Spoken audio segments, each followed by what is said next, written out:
Hi guys, what's up? Nikki here from Nerdosity. In today's video I will be reading the first chapter in the Harry Potter book in the Sorcerer's Stone, or if you're from anywhere else that is not in America, it is the Philosopher's Stone.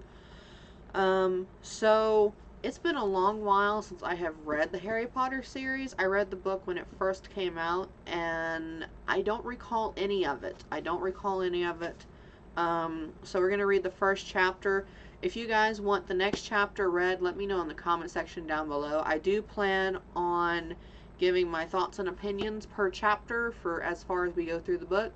As long as you guys want me to continue to read and share my thoughts and opinions, I will continue to do so until the book is completed or you guys no longer wish to hear the book being read. Before we get into this, I do have to warn you that I do have a speech impediment and I am also dyslexic. Therefore, words will be pronounced wrong and perhaps misread. However, I will try to do my best to read the book to you guys because not everybody is able to have the book at home or is not able to have read it since it has come out. When did this even come out? What year? 1998. This came out in 1998? Goodness gracious. So it has been a while since I have read the book. But without further ado, let's get into the book. Chapter 1, The Boy Who Lived, and it has a little image of that right there. Chapter 1, The Boy Who Lived. Mr. and Mrs. Dursley of number 4 Private Drive were proud to say that they were perfectly normal. Thank you very much. They were the last people you'd expect to be involved in anything strange or mysterious, because they just didn't hold with such nonsense. Mr. Dursley was the director of a firm called Grunnings, which made drills. He was a big, beefy man with hardly any neck, although he did have a very large mustache. Mrs. Dursley was thin and blonde and had nearly twice the unusual amount of neck, which came in very useful as she spent so much of her time craning over garden fences, spying on the neighbors. The Dursleys had a small son named Dudley. In their opinion, there was no finer boy anywhere. The Dursleys had everything they wanted, but they also had a secret, and their greatest fear was that somebody would discover it. They didn't think they could bear it if anyone found out about the Potters. Mrs. Potter was Mrs. Dursley's sister, but they hadn't met for several years, in fact. Mrs. Dursley pretended she didn't have a sister because her sister was her sister and her good-for-nothing husband were as un-Durdleyish as possibly to be. The Dursleys shuddered to think what the neighbors would say if the Potters arrived in the street. The Dursleys knew that the Potters had a small son, too, but they had never seen him. This boy was another reason for keeping the Potters away. They didn't want Dudley mixing with a child like that. When Mr. and Mrs. Dursley woke up on the dull, gray Tuesday, our story starts, where there was nothing about the cloudy sky outside to suggest that strange and mysterious things would soon be happening all over the country.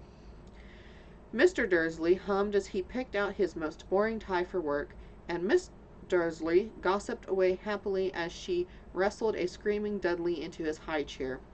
None of them noticed a large tawny owl fluttering past the window. At 8:30, Mr. Dursley picked up his briefcase, pecked Mrs. Dursley on the cheek, and he tried to kiss Dudley goodbye, but missed, because Dudley was now having a tantrum and throwing his cereal at the walls. "Little tyke," chortled Mr. Dursley as he left the house. He got into his small car and backed out of the number 4 drive. It was on the corner of the street that he noticed the first sign of something peculiar. A cat reading a map. For a second, Mr. Dursley didn't realize what he had seen. Then he jerked his head around to look again. There was a tabby cat standing on the corner of Private Drive, but there wasn't a map in sight. What could he have been thinking of? It must have been a trick of the light. Mr. Dursley blinked and stared at the cat. It stared back. As Mr. Dursley drove around the corner and up the road, he watched the cat in his mirror. It was now reading the sign that said Private Drive. No, looking at the sign. Cats couldn't read maps or signs. Mr. Dursley gave himself a little shake and put the cat out of his mind. As he drove towards the town, he thought of nothing except the large order of drills he was hoping to get that day. But on the edge of town, drills were driven out of his mind by something else. As he sat in the usual morning traffic jam, he couldn't help but notice that there seemed to be a lot of strangely dressed people around. People in cloaks. Mr. Dursley couldn't bear people who dressed in funny clothes, the get-ups you saw on young people. He supposed this was some stupid new fashion. He drummed his fingers on the steering wheel, and his eyes fell onto the huddle of these weirdos standing quite close now. They were whispering excitedly together. Mr. Dursley was enraged to see that a couple of them weren't young at all. Why, that man had to be older than he was, and he was wearing an emerald green cloak. The nerve of him! But then it struck Mr. Dursley that this was probably some silly stunt. These people were obviously collecting for something. Yes, that would be it. The traffic moved, and a few minutes later, Mr. Dursley arrived to the Grunnings parking lot, his mind back on drills. Mr. Dursley always sat with his back to the window in his office on the 9th floor. If he hadn't, he might have found it harder to concentrate on the drills that morning. He didn't see the owl swooping past in broad daylight, though some people down the street did. They pointed and gazed open-mouthed as the owl after owl sped overhead. Most of them had never seen an owl even at nighttime. Mr. Dursley, however, had a perfectly normal owl-free morning. He yelled at 5 different people. He made several important telephone calls and shouted a bit more. He was in a very good mood until lunchtime, when he thought he'd stretch his legs and walk across the road to buy himself a bun from the bakery. He'd forgotten all about the people in cloaks until he passed a group of them next to the baker's. He eyed them angrily as he passed. He didn't know why, but they made him uneasy. This bunch were whispering excitingly too. He couldn't see a single collecting tin. It was on his way back past them, clenching a large donut in a bag, that he caught a few words that they were saying. The Potters, that's right, that's what I heard.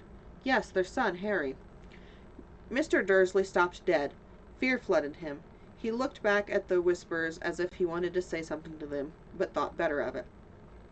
He dashed back across the road, hurried up to his office, snapped at his secretary to not disturb him, seized his telephone, and had almost finished dialing his phone number when he changed his mind.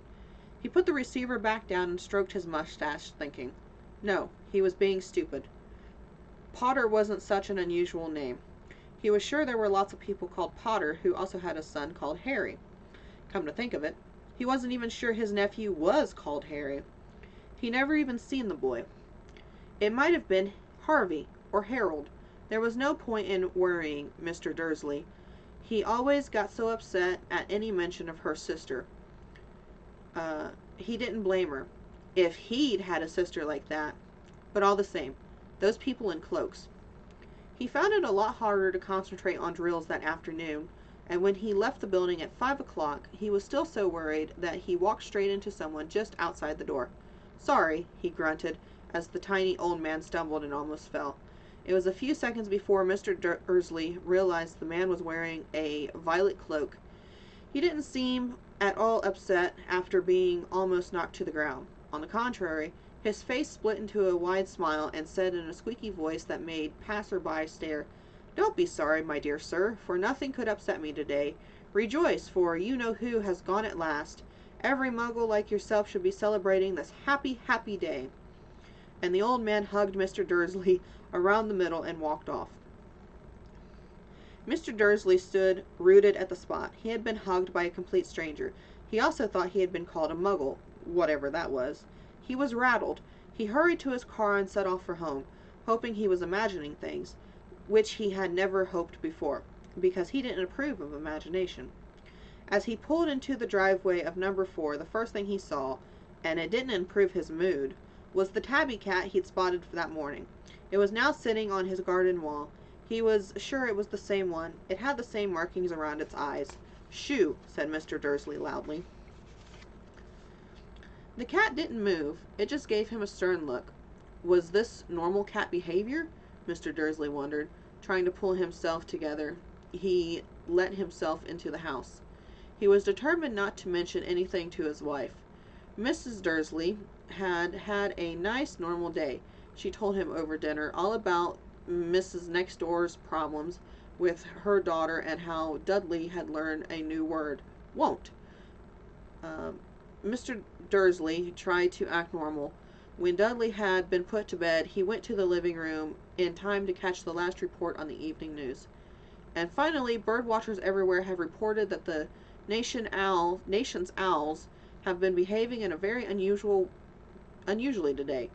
Although owls normally hunt at night and are hardly ever seen in daylight, there have been hundreds of sightings of these birds flying in every direction since sunrise. Experts are unable to explain why the owls have suddenly changed their sleeping pattern. The newscaster allowed himself a grin. Most mysterious. And now over to Jim Griffin for the weather. Going to be any showers of owls tonight, Jim? Well, Ted, said the weatherman, I don't know about that, but it's not only the owls that have been acting oddly today. Viewers as far as Kent, Yorkshire, and Dundee have been phoning in to tell me that instead of rain, I promised yesterday, they've had a downpour of shooting stars. Perhaps people have been celebrating bonfire night early. It's not until next week, folks, but I can promise a wet night tonight. Mr. Dursley sat frozen in his armchair. Shooting stars all over Britain, owls flying by daylight, mysterious people in cloaks all over the place, and a whisper about the Potters. Mrs. Dursley came into the living room carrying 2 cups of tea. It was no good. He'd have to say something to her. He cleared his throat nervously. Petunia, dear, you haven't heard from your sister lately, have you? As he expected, Miss Dursley looked shocked and angry. After all, they normally pretended she didn't have a sister. No, she said sharply. Why? Funny stuff on the news, Mr. Dursley said. Owls, shooting stars, and there were a lot of funny-looking people in town today. So? Snapped Miss Dursley. Well, I just thought, maybe, it was something to do with, her crowd. Miss Dursley sipped her tea through her pursed lips. Mr. Dursley wondered whether he dared to tell her that he heard the name Potter. He decided he didn't dare. Instead, he said, as casually as he could, their son. He'd be about Dudley's age now, wouldn't he? I suppose so, said Miss Dursley stiffly. What's his name again? Howard, isn't it? Harry. Nasty common name, if you ask me. Oh, yes, said Mr. Dursley, his heart sinking horribly. Yes, I quite agree. He couldn't say another word on the subject as they went upstairs to bed. While Miss Dursley was in the bedroom, Mr. Dursley crept in the bathroom Mr. Dursley crept into the bedroom window and peered down into the front garden. The cat was still there. It was staring down Private Drive as though it were waiting for something. Was he imagining things? Could this all have anything to do with the Potters? If it did, if it had got out that they were related to a pair of, well, he didn't think he could bear it. The Dursleys got into bed. Miss Dursley fell asleep quickly, but Mr. Dursley lay awake, turning it all over in his mind. His last comforting thought before he fell asleep was that even if the Potters were involved, there was no reason for them to come near him and Miss Dursley. The Potters were very well, and he and Petunia thought about them and their kind. He couldn't see how he and Petunia could get mixed up in anything that might be going on. He yawned and turned over. It couldn't affect them. How very wrong he was. Mr. Dursley might have been drifting into an uneasy sleep, but the cat on the wall outside was showing no signs of sleepiness. It was sitting as still as a statue, its eyes fixed unblinkingly on the far corner of Private Drive. It didn't so much as quiver when a car door slammed on the street, nor when 2 owls swooped overhead. In fact, it was near midnight before the cat moved at all. A man appeared on the corner the cat had been watching. Appeared so suddenly and so silently you thought he just popped out of the ground. The cat's tail twitched and its eyes narrowed. Nothing like this man had been seen on Private Drive. He was tall, thin, and very old, judging by the silver of his hair and beard, which were both long enough to tuck into his belt. He was wearing long robes, a purple cloak that swept the ground, and high-heeled, buckled boots. His blue eyes were light, bright, and sparkling behind half-a-moon speculars and his nose was very long and crooked, as though it had been broken at least twice. This man's name was Albus Dumbledore. Albus Dumbledore didn't seem to realize that he had arrived on a street where everything from his name to his boots were unwelcomed. He was busy rummaging in his cloak, looking for something, but didn't seem to realize he was being watched, because he looked up suddenly at the cat, which was still staring at him from the other end of the street. For some reason, the sight of the cat seemed to amuse him. He chuckled and muttered, "I should have known." He found that he was looking for inside his pocket. It seemed to be a silver cigarette lighter. He flicked it open, held it up into the air, and clicked it. The nearest street lamps went out with a little pop. He clicked it again. The next lamp flickered into darkness. 12 times he clicked the putter-outer until only lights left on the whole street were 2 teeny pinpricks in the distance, which were the eyes of the cat watching him. If anyone looked out their window now, even beady-eyed Miss Dursley, they wouldn't be able to see anything that was happening down the pavement. Dumbledore slipped the put-outer back into his cloak and set off down the street towards number 4, where he sat down on the wall next to the cat. He didn't look at it, but after a moment he spoke to it. "Fancy seeing you here, Professor McGonagall." He turned to smile at the tabby, but it had gone. Instead, he was smiling at a rather severe-looking woman who was wearing a square glasses exactly in the shape of the markings of the cat that had been around its eyes. She, too, was wearing a cloak, an emerald one. Her black hair was drawn into a tight bun. She looked distinctly ruffled. "How did you know it was me?" she asked. "My dear Professor, I've never seen a cat sit so stiffly." "You'd be stiff if you'd be sitting on a brick wall all day," said Professor McGonagall. "All day? When you could have been celebrating? I must have passed a dozen feasts and parties on my way here." Professor McGonagall sniffed angry. "Oh, yes, everyone's celebrating all right," she said impatiently. "You'd think they'd be a bit more careful, but no, even the Muggles have noticed something's going on. It was on their news." She jerked her head back up to the Dursleys' dark living room window. "I heard it. Flocks of owls, shooting stars. Well, they're not completely stupid. They were bound to notice something. Shooting stars down in Kent? I bet that was the Diddles Diggle? He never had much sense." "You can't blame them," said Dumbledore gently. "We've had precious little time to celebrate for 11 years. "I know that," said Professor McGonagall irritably. "But that's no reason to lose our heads. People are being downright careless out on the streets in broad daylight, not even dressed in Muggle clothes, swapping rumors."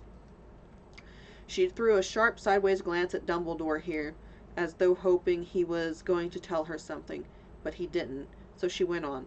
"A fine thing it would be if, on the day you-know-who seems to have disappeared at last, the Muggles found out about us.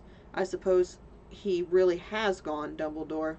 "It certainly seems so," said Dumbledore. "We have much to be thankful for. Would you care for a lemon drop?" "A what?" "A lemon drop. They're a kind of Muggle sweet I'm rather fond of." "No, thank you," said Professor McGonagall coldly, as though she didn't think it was the moment for lemon drops. "As I say, even if you-know-who has gone, my dear Professor, surely a sensible person like yourself can call him by name. All this you-know-who nonsense. For 11 years I have been trying to persuade people to call him by his proper name, Voldemort." Professor McGonagall flinched, but Dumbledore, who was unsticking 2 lemon drops, seemed to not notice. "It all gets so confusing if we keep saying you-know-who. I have never seen any reason to be frightened by saying Voldemort's name." "I know you haven't," said Professor McGonagall, sounding half aspirated, half admiring. "But you're different. Everyone knows you're the one you-know-who, oh, all right, Voldemort was frightened of." "You flatter me," said Dumbledore calmly. "Voldemort has powers I will never have, only because you're too, well, noble to use them." It's lucky it's dark. I haven't blushed so much since Madame Pomfrey told me that she liked my new earmuffs. Professor McGonagall shot a sharp look at Dumbledore and said, "The owls are nothing next to the rumors that are flying around. You know what everyone's saying about why he's disappeared, about what finally stopped him." It seemed that Professor McGonagall had reached the point she was almost anxious to discuss. The real reason she had been waiting on the cold, hard wall all day, for neither a cat nor a woman had she fixed Dumbledore with such a piercing stare as she did now. It was plain that whatever everyone was saying, she was not going to believe it until Dumbledore told her it was true. Dumbledore, however, was choosing another lemon drop and did not answer. "What they're saying," she pressed on, "is that last night Voldemort turned up at Godric's Hollow. He went to find the Potters. The rumor is Lily and James Potter that they're dead." Dumbledore bowed his head. Professor McGonagall gasped. "Lily and James. I can't believe it. I didn't want to believe it. Oh, Albus." Dumbledore reached out and patted her shoulder. I know, he said heavily. Professor McGonagall's voice trembled as she went on. "That's not all. They're saying he tried to kill the Potter's son, Harry, but he couldn't. He couldn't kill that little boy. No one knows why or how, but they're saying that he couldn't kill Harry Potter. Voldemort's power somehow broke, and that's why he's gone." Dumbledore nodded grimly. It's true?" faltered Professor McGonagall. "After all he's done, all the people he's killed, he couldn't kill a little boy. It's just astounding, of all the things to stop him. But how in the name of heaven did Harry survive?" "We can only guess," said Dumbledore. "We may never know." Professor McGonagall pulled out a lace handkerchief and dabbed her eyes beneath her speculars. Dumbledore gave a great sniff as he took a golden watch from his pocket and examined it. It was a very odd watch. It had 12 hands but no numbers. Instead, little planets were moving around the edge. It must have made sense to Dumbledore, though, because he put it back in his pocket and said, "Hagrid's late. I suppose it was he who told you I'd be here, by the way." "Yes," said Professor McGonagall. "And I don't suppose you're going to tell me why you're here, of all places." "I've come to bring Harry to his aunt and uncle. They're the only family he has left now." You can't mean the people who live here," cried Professor McGonagall, jumping to her feet and pointing at number 4. "Dumbledore, you can't. I've been watching them all day. You couldn't find 2 people who are less like us. And they've got the son. I saw him kicking his mother all the way up the street, screaming for sweets. Harry come and live here? It's the best place for him," said Dumbledore firmly. "His aunt and uncle will be able to explain everything to him when he's older. I've written them a letter." "A letter?" repeated Professor McGonagall faintly, sitting back down on the wall. "Really, Dumbledore, you think you can explain all this in a letter? These people will never understand him. He will be famous, a legend. I wouldn't be surprised if today was known as Harry Potter Day in the future. There will be books written about Harry. Every child in our world will know his name." "Exactly," said Dumbledore, looking very serious over the top of his half-moon glasses. "It would be enough to turn any boy's head. Famous before he could walk and talk. Famous for something he won't even remember. Can you see how much better off he'll be growing up away from all of that until he's ready to take it?" Professor McGonagall opened her mouth, changing her mind, swallowed, and then said, Yes, you're right, of course. But how is the boy getting here, Dumbledore?" She eyed his cloak suddenly as though she had thought he might be hiding Harry underneath it. "Hagrid's bringing him. You think it wise to trust Hagrid with something as important as this?" "I would trust Hagrid with my life," said Dumbledore. "I'm not saying his heart isn't in the right place," said Professor McGonagall grudgingly. "But you can't pretend he's not careless. He does tend to—" What was that? A low rumbling sound had broken the silence around them. It grew steadily louder as they looked up and down the street for some sign of headlights. It swelled to a roar, and they both looked up in the sky, and a huge motorcycle fell out of the air and landed on the road in front of them. If the motorcycle was huge, it was nothing to the man sitting astride it. He was almost twice as tall as any normal man, and at least 5 times as wide. He looked simply too big to be allowed, and so wild. Long tangles of brushy black hair and a beard hid most of his face. He had hands the size of trash can lids, and his feet in their leather boots were like baby dolphins. In his vast muscular arms he was holding a bundle of blankets. Hagrid, said Dumbledore, sounding relieved. At last. And where did you get that motorcycle? Borrowed it, Professor Dumbledore, sir, said the giant, climbing carefully off the motorcycle as he spoke. Young Sirius Black lent it to me. I got him, sir. No problems, were there? No, sir. House was almost destroyed, but I got him out right before the muggles started swarming around. He fell asleep as we were flying over Bristol. Dumbledore and Professor McGonagall bent forward over the bundle of blankets. Inside, just visible, was a baby boy fast asleep. Under a tuft of jet black hair over his forehead, they could see a curiously shaped cut, like a bolt of lightning. Is that where? Whispered Professor McGonagall. Yes, said Dumbledore. He'll have that scar forever. Couldn't you do something about it, Dumbledore? Even if I could, I wouldn't. Scars come in handy. I have one myself above my left knee that has the perfect map of the London Underground. Well, give him here, Hagrid. We'd better get this over with. Dumbledore took Harry into his arms and turned around the Dursleys' house. Could I say goodbye to him, sir? Said Hagrid. He bent his great shaggy head over Harry and gave him what must have been a very scratchy, whiskery kiss. Then, suddenly, Hagrid let out a howl like a wounded dog.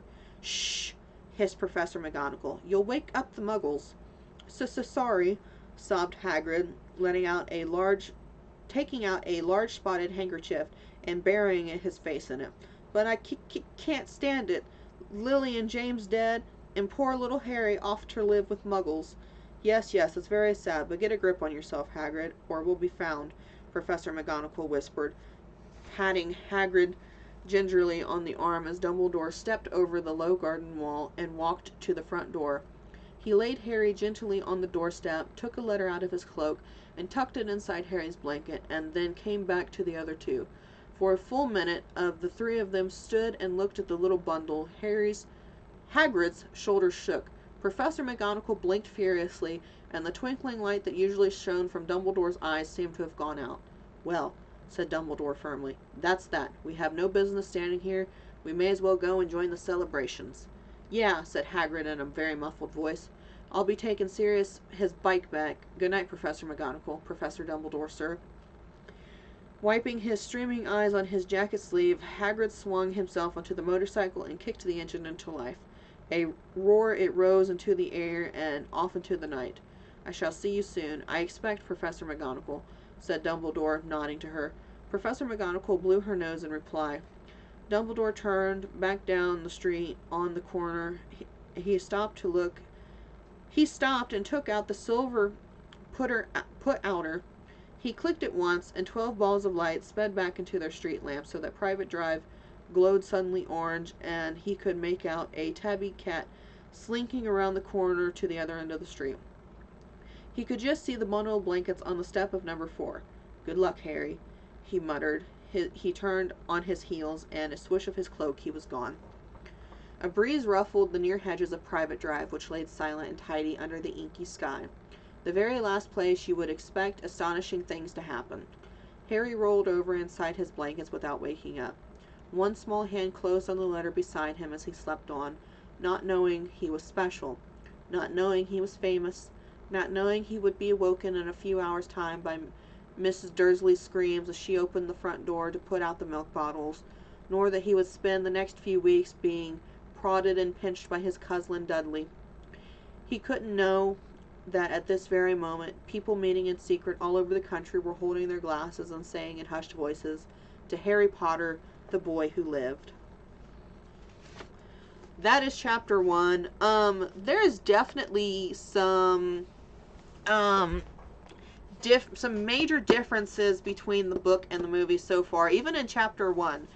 From what I can recall in the movie, it didn't show the Dudleys'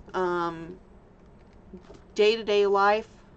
It didn't show that. I believe in the movie it went straight to the scene where they place Harry on the doorstep, where Hagrid brings him on the motorcycle and places him directly on the doorstep.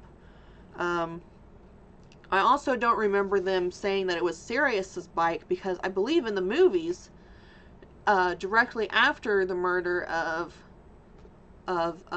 James and Lily, Sirius was arrested. I believe, if I recall correctly, Sirius was arrested and charged with murder of somebody, or he was charged with something. So Hagrid borrowing the bike from Sirius and then going to return it to him. Obviously, Sirius isn't in jail, and if Sirius is Harry's godfather at this point in time, why did he not go with Sirius instead of, you know, going to the Dudleys? The not the Dudleys, the Dursleys? The Dursleys. My speech impediment and dyslexia sucks so bad. But, yeah, I thought the first chapter was good. It had a lot of information in it that obviously the first part of the movie did not. If you guys want me to read chapter 2, let me know in the comment section down below. I will be more than happy to read chapter 2. How long is chapter 2? Chapter 2 is how many? From page 18 to 31. So it's not that long. It's not that long at all. There's a total of 17 chapters in this book, 288 pages, so we could get through it fairly quickly if you guys want me to continue to read Harry Potter and the Sorcerer's Stone. Once again, Harry Potter and the Philosopher's Stone, for those of you who are not in America. Anyway, thank you guys so much for watching. If you guys happen to like this video, please make sure to give it a big thumbs up. Make sure you guys hit that subscribe button that's listed down below. Hit that bell notification, turn on notifications so you guys never miss a future upload or video. Anyway, thank you guys so much for watching, and I will see you guys in the next video. Bye!